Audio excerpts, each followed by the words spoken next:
Here, n of x is the number density, electron number density, and it's a non-sinusoidal periodic function and can be expressed by the sum of sinusoidal periodic functions, and in a compact form that is equal to sum over p np e raised to I 2 pi px over a, which we have discussed in last class, where np is equal to a inverse integral 0 to a dx n of x e raised to minus I 2 pi px over a.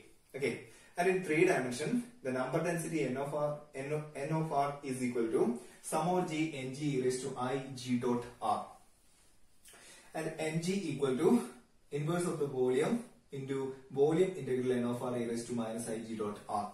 Okay, so here we are in the process of defining the vector g. For that we need to define some axis vectors of the reciprocal lattice b1, b2 and b3. Okay, b1 is equal to 2 pi a2 cross a3 over a1 dot a2 cross a3, b2 equal to 2 pi a3 cross a1 over a1 dot a2 cross a3, and b3 is equal to 2 pi a1 cross a2 over a1 dot a2 cross a3. Okay, b1 is orthogonal to a2 and a3, and b2 is orthogonal to a3 and a1, and b3 is orthogonal to a1 and a2. So this follows, this obeys this property. Bi, vector bi dot aj is equal to 2 pi delta ij. If I is equal to j, then delta ij is equal to 1. That means bi dot ai equal to 2 pi, and if I not equal to j, delta ij is equal to 0. Okay, so here we defined some axis vectors by using the axis vectors in crystal lattice. Okay, axis vectors in crystal lattice are a1, a2 and a3, or that are known as primitive translation vectors. Okay, by using that primitive translation vectors we can construct a crystal lattice. That means if this is a point, this is the origin, and we defined a1 like this and a2 like this. Okay, so the translation vector, by using this translation vector we can construct the whole crystal. T equal to, if t equal to a1, that means 1 a1 plus 0 a2, we can construct this point, and if t equal to a2 we can construct this point, and if t equal to a1 plus a2 we can construct this point, and if t equal to 2 a2 we can construct this point. In that manner we can construct the whole crystal by using the fundamental translation vectors. Okay, so here in crystal axis, okay, in crystal lattice, and here we defined another set of vectors b1, b2 and b3. Another set of vectors b1, b2 and b3 are known as primitive vectors of the reciprocal lattice. Okay, a1, a2, a3 are primitive vectors of the crystal lattice, and b1, b2, b3 are the primitive vectors of the reciprocal lattice. Okay, every crystal has two lattices associated with it. One is crystal lattice and another is reciprocal lattice. Okay, here we are going to define reciprocal lattice using this axis vectors, primitive vectors in reciprocal lattice b1, b2 and b3. By using these vectors we can map the points in the reciprocal lattice. Okay, by using the set of vectors g is equal to b1, b1 plus b2, b2 plus b3, b3. We defined mathematically the vector g here, where b1, b2, b3 are integers. Okay, and consider the reciprocal lattice. I'll explain the physical meaning of reciprocal lattice later. This is the point, and this is the primitive vectors in the reciprocal lattice. This is b1 and this is b2. So if g is equal to b1, that means 1 b1 plus 0 b2 in 2 dimension. Okay, I'm not considering 3 dimension. In 2 dimension g is equal to b1, that is this point, and g equal to b2 is this point. And if g is equal to b1 plus b2, this is the point, and this is 2b2, this is 2b2 plus b1, this is 2b1, and this is to b1 plus b2, and another point to b1 plus b2. Okay, by using this vector, we can construct the whole reciprocal lattice. Okay. Now we need to verify whether this number density follows periodic properties or number density is still periodic after we defined d such that g such that g is equal to v1 plus v2 plus v3. Okay, so let's verify. If it's periodic, the number density is periodic, then that means n of r plus t is equal to n of r. Okay, here look at this, n of r plus t, we can verify, we can examine n of r plus t is equal to sum over g ng e raised to I g dot r plus t instead of r, here r plus t, and we should get that is equal to n of r. Okay, then only this number density follows the periodic property. Okay, number density has the periodic property. So let us check sum over g ng e raised to I g dot r plus t, and that is equal to sum over g ng e raised to I g dot r into e raised to I g dot t. Okay, and e raised to I g dot t is equal to I g dot t is equal to 1. Okay, that means I g dot t equal to 1. I'll explain it here. So n of r plus t is equal to sum over g ng e raised to I g dot r.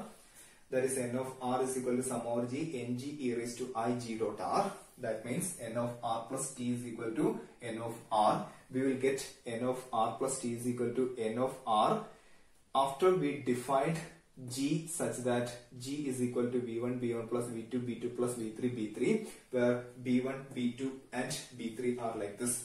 Okay, so after we construct a form of vector g, and after all it follows the periodic property, so we can use the form of v1 plus v2 plus v3 for g throughout.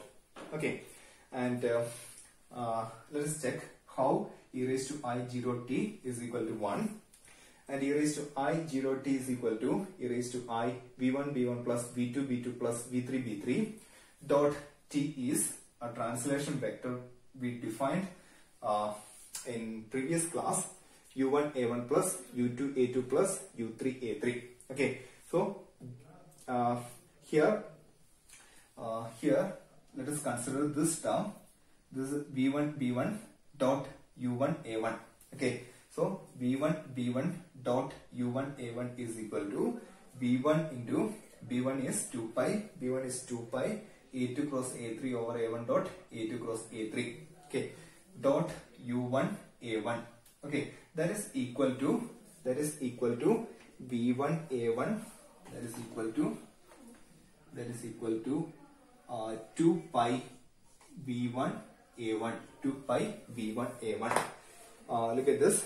This is a1 dot, this can be written as a1 dot a2 cross a3 over a1 dot a2 cross a3, and that will get cancelled and we will get v1 u1 into 2 pi. Okay, so v1 b1 dot u1 a1 equal to 2 pi into v1 a1. Okay, so here v1 b1 dot u1 a1 we got, that is equal to 2 pi v1 a1.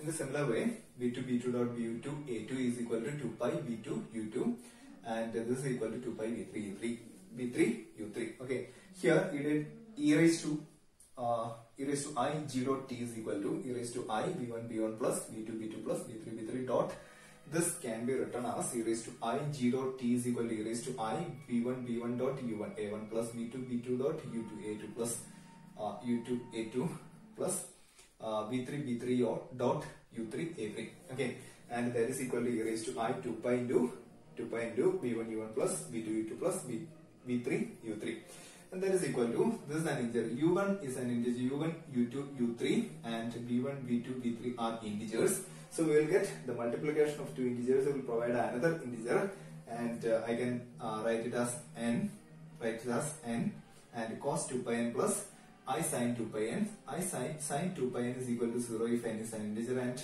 cos 2 pi n is equal to 1 if n is an integer. Okay, so that means e raised to I g dot t is equal to 1. E raised to I g dot t is equal to 1. That means n of r plus t is equal to n of r. Okay. This is the reciprocal lattice vector G equal to v1 v1 plus v2 v2 plus v3 v3, where v1 v2 and v3 are axis vectors defined by this equation, and you should remember it. To explain the physical meaning of the reciprocal lattice, I need to consider a one-dimensional array of atoms, and I am sending a beam of X-rays into it, and that beam of X-rays will get diffracted in all directions, and that will form a diffraction pattern. In a plane detector kept in front of these atoms. Okay, and if I place a string like this, I'll get diffraction spots at the points 0, 2 pi over a, 4 pi over a, and 6 pi over a, etc.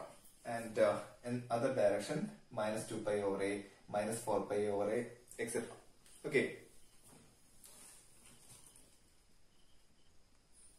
where a is the distance between the two atoms. Okay, and if I bring these atoms close together, this bands or this spots will move away from each other. Okay, and next let us consider in two dimension.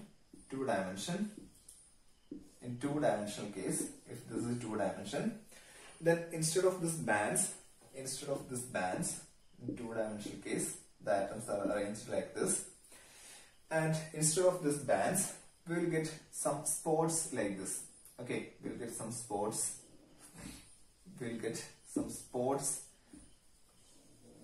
Like this. For constructive and destructive interference, we'll get some spots like this. And here also, if I bring these atoms close together, the spots will move away. Okay, and in three dimension, we will get another lattice.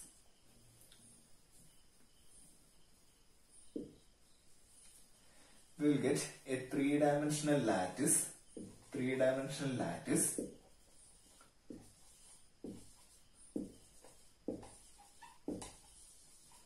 Defined by the axis vectors, defined by the reciprocal lattice vector. If I consider a point here, then by using this reciprocal lattice vector, I can draw all the points in this reciprocal lattice.